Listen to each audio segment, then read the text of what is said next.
Hi, I'm Tim. Welcome to Watch One. Thanks for logging on. Today we are debuting a new feature wherein we take several examples of different case sizes across one important model line from an iconic manufacturer in Swiss high horology, and they don't come much more established and iconic than the Reverso, the face of the manufacturer Jaeger-LeCoultre.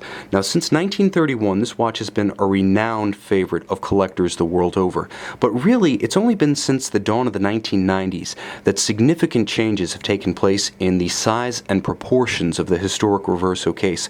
So we're going to start our tour of Reverso case sizes with the 1991 innovation, the first larger Reverso case produced since the 1931 debut, and that was known as the Grande, or the GT.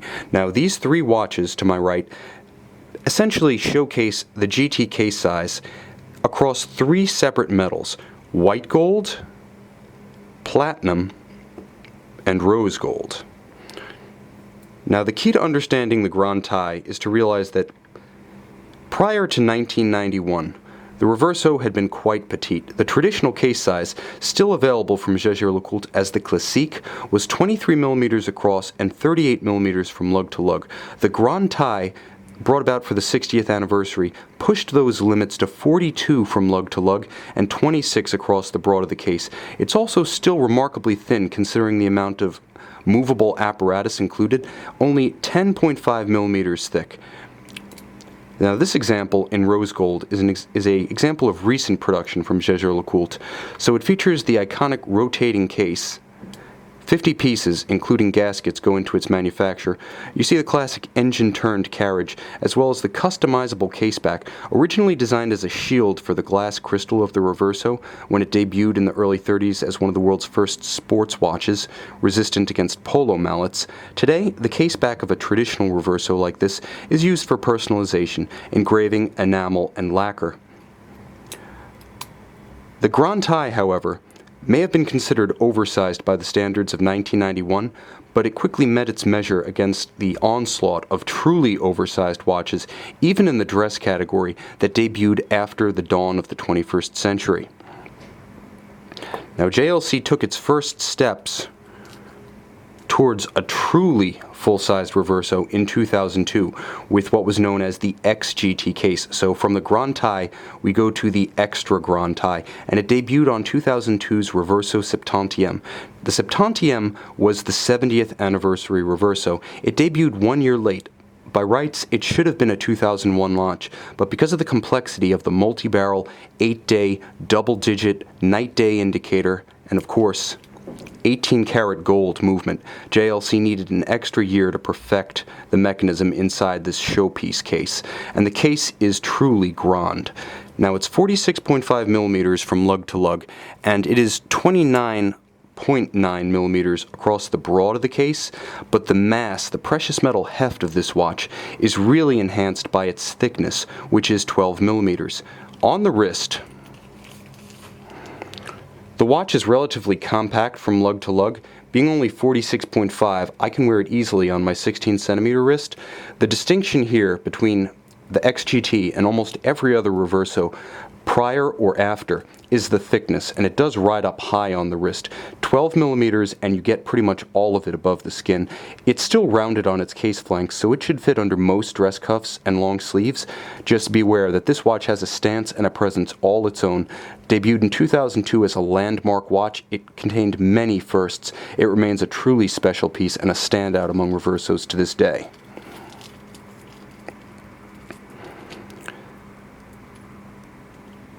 But in the modern era, Jaeger-LeCoultre has continued to evolve the Reverso, understanding that people wanted more wrist presence, but at the same time, they didn't necessarily want as much thickness as the XGT case brought to the table.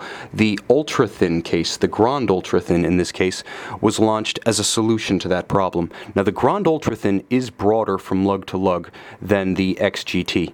It's 46.5-47, it's borderline, it just edges out the XGT in span, but it's far thinner, being only 7.2 millimeters thick. That's remarkable considering it still contains the same 50-piece water-resistant rotating case with integral carriage. All of the same finishing standards apply. The proportions, when viewed from overhead, are still the classical golden section, but it is remarkably thin. Considering the amount of apparatus involved, it's about 1 millimeter thinner even than the Audemars Piguet Royal Oak 15202 ST Ultra Thin. Quite impressive for a watch with an articulated case, and it does have immense modern wrist presence. Jaeger-LeCoultre continues to innovate in the Grande case size. Now this is the Grande Reverso night and day. Now night and day for a specific reason. At 6 o'clock there is a subdial that at first might be mistaken for constant seconds. It is in fact a 24-hour AM-PM distinction that's keyed to the local time at center. Now this watch has a couple of surprises, and that's only the first. The second is the caliber 967 rotor winding automatic inside. This is a watch with full-sized presence for those who prefer the convenience of automatic winding, who perhaps may have been weaned on Rolex or Omega sports watches before coming to high horology by way of the Reverso.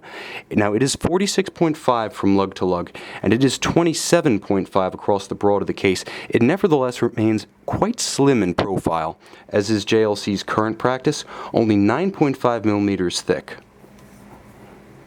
And on the wrist, this strap is in exceptional condition and unworn, so it remains quite rigid from the factory. But on the wrist, it has tremendous presence, but it also is quite slim. Not terribly thick, even in comparison to the Ultra Thin. This is an ideal companion for a dress cuff, and at the same time, it's well poised to be your only watch by virtue of the automatic winding convenience. And finally, we come to a model that splits the difference between the XGT cases and the Ultra Thins. Now this is the Grande Reverso 976. It is quite large. 48 millimeters from lug to lug. It has the broadest span of the watches here. It also has a span of 30 millimeters across the broad of the case, so it has an immense presence on the wrist. Again, on my 16 centimeter wrist, the watch splits the difference quite literally between the Ultra Thins and the XGT. Now, in profile, this is a watch that is quite reasonably 10.5 millimeters thick, so it doesn't approach the excesses of the XGT. At the same time, it manages to preserve that golden section ratio and most of the aesthetic appeal of all the watches from the original Grand Tie right up to the Ultra Thins. This is the 976, so it has a sports watch heart. Unlike some of the others, it does feature a full display caseback, and when I say it has a sports watch heart, I mean it. Manual winding with a 48-hour power reserve. It features a free sprung balance with a full balance bridge and a double laser welded hairspring for resistance to shock-induced timing variation. It's based on the caliber 975 auto tractor. It also features a unique travel time function whereby you can actually alter the time in 1 hour increments forward or backward without stopping the balance and interrupting the precision of the watch.